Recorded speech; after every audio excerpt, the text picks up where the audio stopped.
So Good. how's Thursday night treating you? It's been all right. We both just got in from work, as you do. Had a feed, and now we're just chilling out, as you do. Perfect. Yeah, Cool, cool. yeah, that's Well, about it. nice. Well, the new Chemist album, just the brand new, debut just came out a couple of days ago. Yeah, pretty much. Yeah. How long's this one been in the works? This has been in the works for about 2 years, mate. We started recording all the drums and stuff back in the end of 2021, and we were doing guitars and stuff. But then the Omicron COVID hit us, and we had to stop for a bit, basically. And we were originally just doing a 4-song EP, but it kind of took forever. And then we just said, "Hey, would we be able to chuck 4 more songs in there?" And we just kept going, basically. Yeah, beautiful. That's cool. That cover and like you got the mad scientist, and I've seen some footage with the mad scientist gear on stage. Is that Yeah. like the Death Chemist mascot or something? The mad scientist, yeah. Yeah, kind of.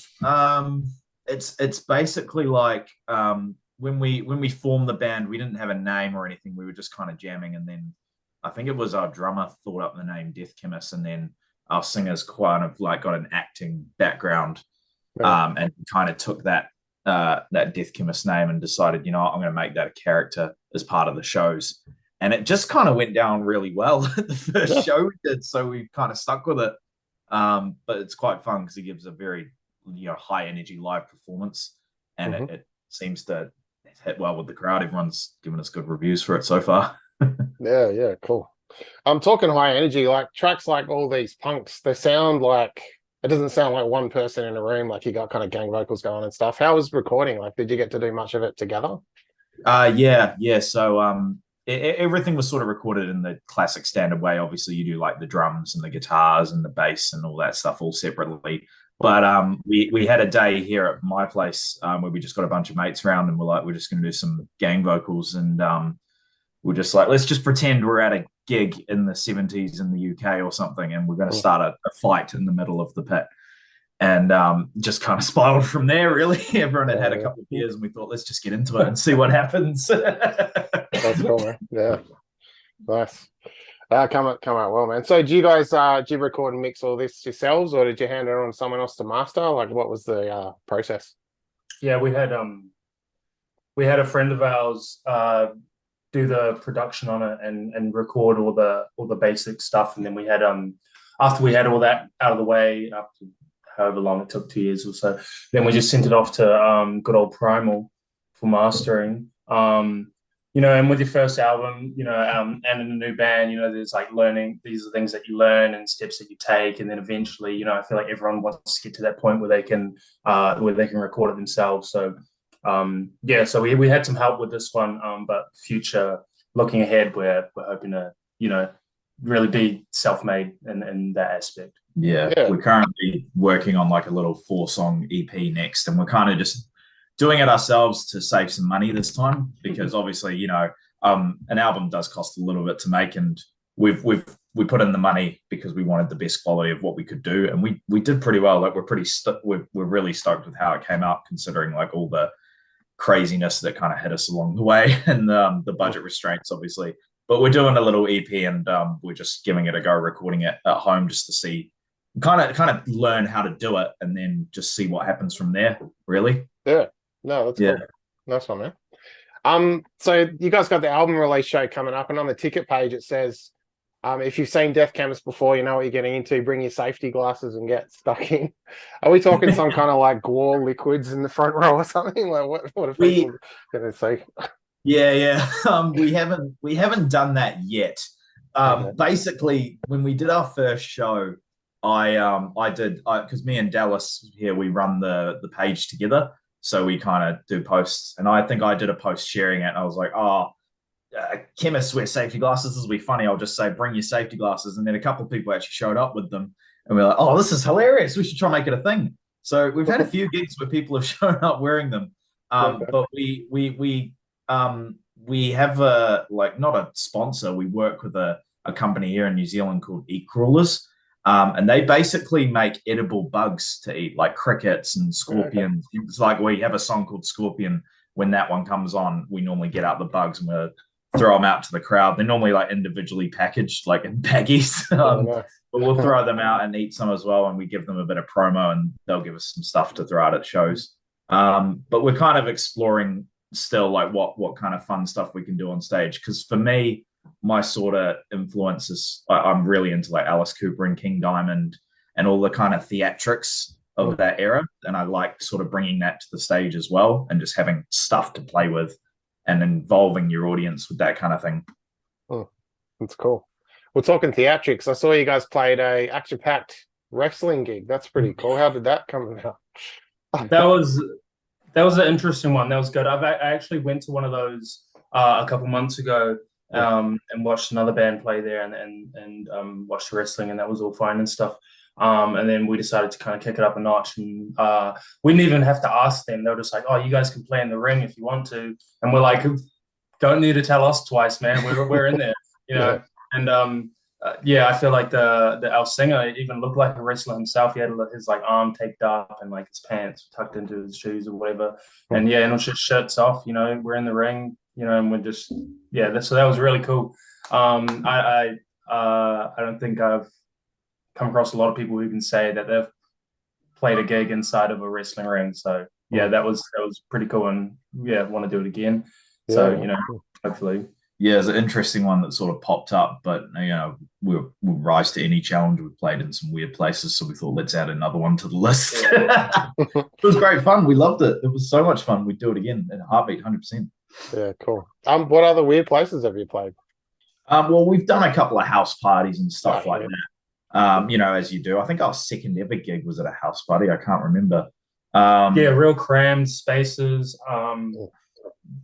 Venues without stages, venues with stages that are so small that we can't really do our thing on them. We did one recently. There's a venue here called UFO in New Lynn in Auckland, and anyone who knows UFO knows that the stage is normally a couple of wooden pallets, and there's no kind of like real miking up of anything. It's just vocal through the PA, and you do your best. But they've changed the layout, so we showed up. And we were the first band to play a show in their new layout. And it was downstairs, basically in their record store in the corner of the room.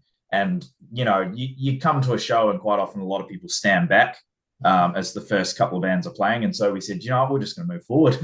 So we filled out this room and everyone got into it, which was hilarious. There was a lot of space. So then we just kind of went up to them. We're like, if you guys aren't going to engage, then we'll just engage you, Yeah, that's cool. I'm talking wrestling. What's your if you guys were wrestlers, what would your walk-on songs be? Oh wow, that's a tough one, because we did play the opening walk-on songs for a couple of the teams. There were Master of Puppets and Walk, classics. Oh, cool. I'd say for myself, I probably play. I'd probably have Broken. Unbroken by Pantera, because that riff is one of those ones where I listen like that is a nasty riff. I really like that. Just the do do do do do. Yeah, that's mine. Yeah, I'd probably choose "Man in the Box" by Alice in Chains. It just seems like a real hard song to like just walk into. That's a good one. Like, So that would be mine. Yeah, that's good choices. Yeah. That's cool. So how does writing work for Death Chemist? Is one of you guys sort of coming up with everything, or do you jam it out? How's it work? Well, at first it was because basically it was me, and then he came second in the band lineup. Like I found him, and we found each other, and then we found the drummer, and the singer came last. So I was already writing by then. Old to New was actually already written before we were even a band. But we just kind of solidified then. So I do a lot of the writing, and then the thing with me and Tenny, the singer, is I guess we'll both write stuff. Could be for different songs, or maybe even the same song, and we kind of give it to each other, and we read over it and be like, this bit goes good there. We could change this around and put that there, or the Tenny might sing a different melody to the way that I've written it and my melody, and I'll be like, that sounds better than what I have. That's been how it has been for a while. But this year especially, Billy's been doing a little bit more writing as well and wants to get a little bit more involved with the writing process. Yeah. I don't think he's done a lot of lyric writing. It's mainly just been me and Tinny. Yeah, as far as kind of like riffage and songwriting goes, me and Dallas live together, so quite often we'll after work have a little jam if we feel like it, and we'll just kind of go, what do you think of this, and kind of nut something out. Maybe we'll just lay down a demo of it and then we'll bring it to practice and be like, oh, I've got this riff. Then we'll just kind of run it through and see how it feels. And the other guys, most of the time, all the riffs we use, they get used. I think we have, we've only got 8 songs out at the moment, but I think our catalog we've written about 30 together just because we've had so much time together of just writing, which has been great. And our kind of philosophy is we'll just keep writing because we don't really want to get to a point. Is just a list of some of it? Yeah. Our kind of philosophy is just keep writing because we don't want to get to a point where we have to write for an album. It's kind of nice to have the next one planned out and we go, okay, we can start kind of, really getting into these songs and sort of finalizing how they sound and stuff. Yeah, so we'll do a bit together, but we all kind of go away and do our own thing as well, which is fun. Yeah, but at the end of the day, it is like a team effort. None of this would have been able to happen without everyone else putting in their bit. Yeah, absolutely. It's always because being a 4-piece is always a 4-way thing for us. We're all we've all done it equally. We've all put our effort in. So, yeah. Yeah, that's cool, man. So away from Death Chemist, what have you guys been listening to these days? I have my things at the moment. I've re-listened to the first Alice in Chains album, but at the moment, I just thought I'd give that a go again. It was actually really, really good. I'd forgotten how good it was. But my kind of thing I normally go to is I listen to a lot of old school heavy metal stuff. I'm a big Judas Priest fan, big King Diamond fan. Started listening to a lot of the Cult recently, and I'm really starting to enjoy it. It just we don't really kind of limit ourselves to what we listen to. We just anything goes for us, and anything kind of brings an idea. I've been listening to a lot of the band Boston, and there's just a lot of cool kind of guitar work and melody work in there. I'm like, oh, that's actually quite cool. I could kind of incorporate a bit of that style into what I'm doing at the moment. But yeah, that's cool, man. That's my kind of vibe at the moment. I've been listening to a lot of chill stuff, kind of shoegaze music as well.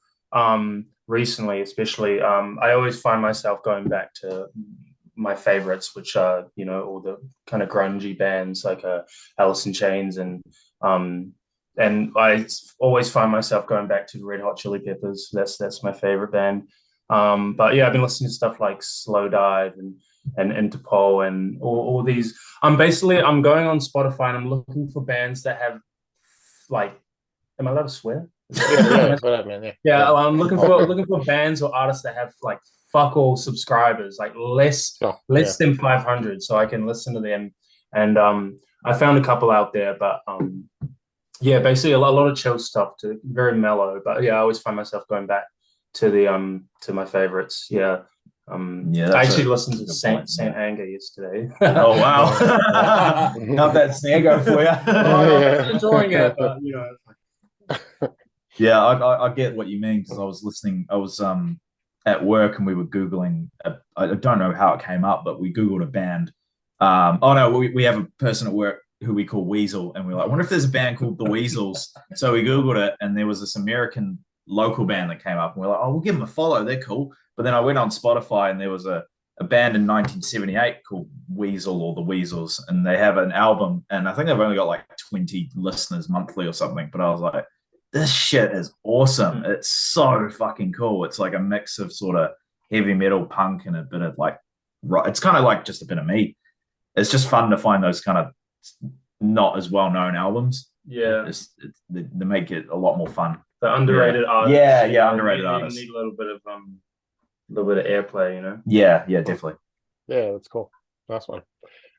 So yeah, you got shows coming up, of course, for the album, and then you're talking about this EP. When do you think we'll get to hear that one? Well, we've written this. It's a bit of 4-song EP. We've written all the songs for it. one of them we've been playing live, and it's been probably one of our most well received songs, which is hilarious. But we're thinking of trying to release that as a single end of this year, maybe December. And maybe I think we're sort of aiming around February or March to drop it. We kind of want to give enough time between the album first, just to kind of give that some space, let people absorb that for a bit, and then kind of crack into some new stuff when that kind of dies down a bit. Give it some space. But we'll think around that for now next year. The premise of the album is some like touchy subjects that I feel some people are kind of afraid to openly talk about. Nothing like cancel culture worthy. In a sense, but it's so it's the title of it is the R18 album. So it's basically the title of it is a warning. So if you want to listen to it, you can. If you don't, if you do, we gave you the warning.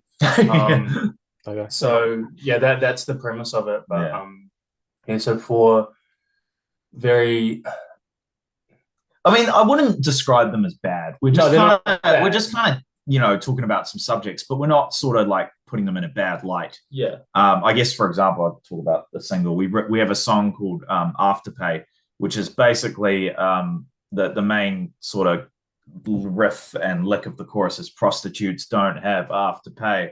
And throughout the whole song, we're going like, you got to pay her. You can't just say, "Oh, I'm not going to pay for what I've done." Yeah. We're not kind of dogging on what escorts do, because we're like, you make your money how you want. You do what you want to do. We're cool with that. And if you can do it by having sex, fucking good on you. Yeah. In my opinion. we definitely keep a neutral stance on a lot of the stuff that exactly. Like relatable and neutral. We don't. It's not really a picking sides type thing. Cool. Yeah. That's easy, man. That's cool. Well, if you ever get, cashed up between now and Feb, WW Elimination Chamber is going to be in Perth. Maybe you want to we'll send a CV through, mate. All right. Well, look, Billy and Dallas, thanks heaps for your time. And definitely, looking forward to hearing what comes next. Have a good one, man. Yeah, thanks for having us on, man. Appreciate it a lot. So easy. See you later, bro.